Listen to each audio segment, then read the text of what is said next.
When I joined the program in 2001 as right out of fellowship training, we were a pretty small program. We did 30 to 40 transplants a year.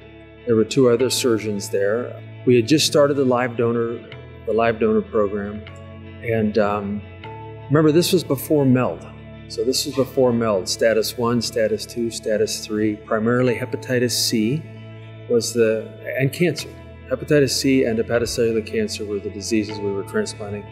Our volume stayed pretty static for the next decade or so, in that area. And there weren't a huge number of changes. Mostly changes were around the MELD and around organ allocation. There were some changes in unique transplant situations, HIV, cholangiocarcinoma, and some of these things evolved over the next 10 to 15 years, and those have been very successful. Transplants in HIV patients are now widely accepted. We were actually one of the first programs in the country to do liver transplants in HIV-positive patients. We were part of a multi-center trial. That's now become widely accepted and essentially standard of care. And transplant for cholangiocarcinoma. We were very early at accepting that protocol and in starting that program. Well, Dr. Nissen, he's a first-rate surgeon. He's a surgeon. He only takes the toughest cases. And when I know that he's on the case, I know that patients are getting the best care. The indications for transplant are definitely evolving. We've gone through the era of viral hepatitis C-related cirrhosis, and now we're in the fatty liver alcohol related liver disease era. CTC is continuing to evolve with that. We've been on the forefront in advocating for access to transplant for patients with brief periods of sobriety, and we're quite proud of that.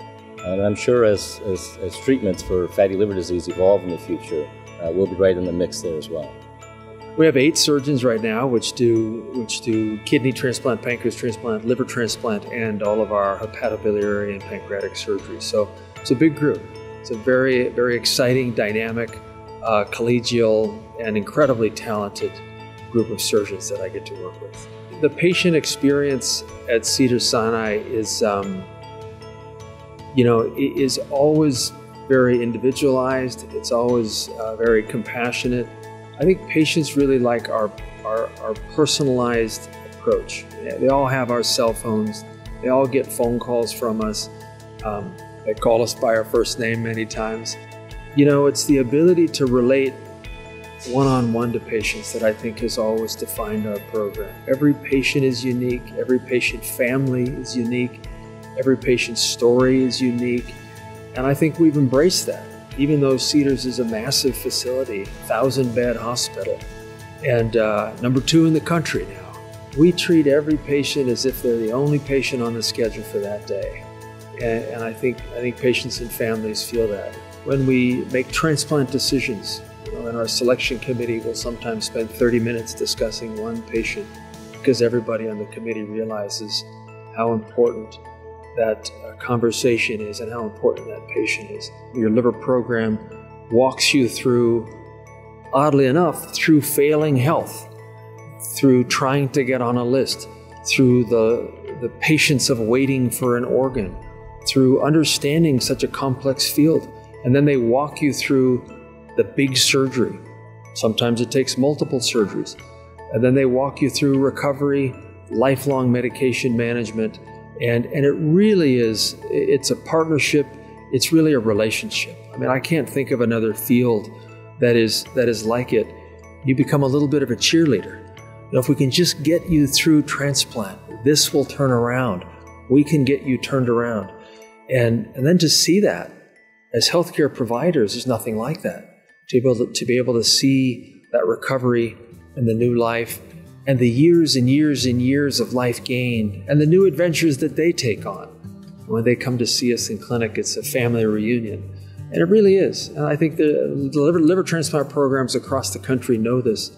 And I think our program very much embraces the long-term care, that I would even say friendships with patients. We follow patients for life after transplant. We want to know how they do and how their organs do and how their life is, because it helps keep us going as healthcare providers. And there's so many cases I can remember where we thought the day was lost, and again with just the one thing going right, And then if one thing goes right, maybe a second thing goes right. And if you can just keep going, and that's what we're pretty good at. I think all liver transplant specialists are. We're pretty good at keep going, keep looking for any advantage you can get.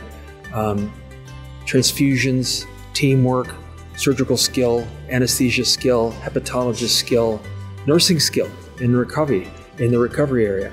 Just keep going. And most of the time you'll win the day. So many of those memories and stories we have. And that's what makes this field so incredible. You know, as people consider their journey in medicine and their field in medicine, there's nothing like liver transplant. There's nothing like it. My hope and vision for liver transplant is that we move towards eliminating the organ shortage. That we increase the organ pool so we can start using transplant more aggressively, more widely to treat more diseases and more conditions, because it's still a very strict and narrow field.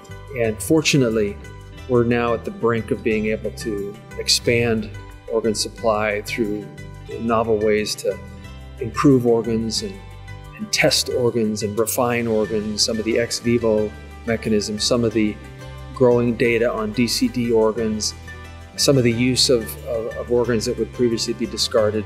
All of these are coming together.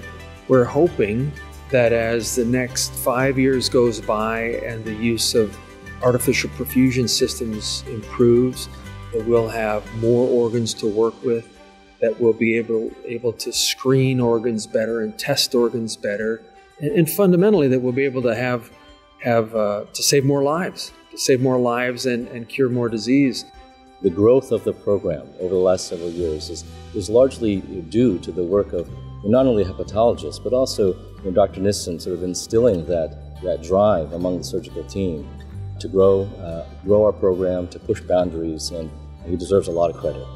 I've been doing this since 2001, so 21 years, and the field has changed a lot, but there's some things that are still the same. And patient care, patient relationships, and excellence in care has always been part of medicine. It's always been something I've embraced and will always embrace. And I just can't tell you how special this award is to me. So thank you.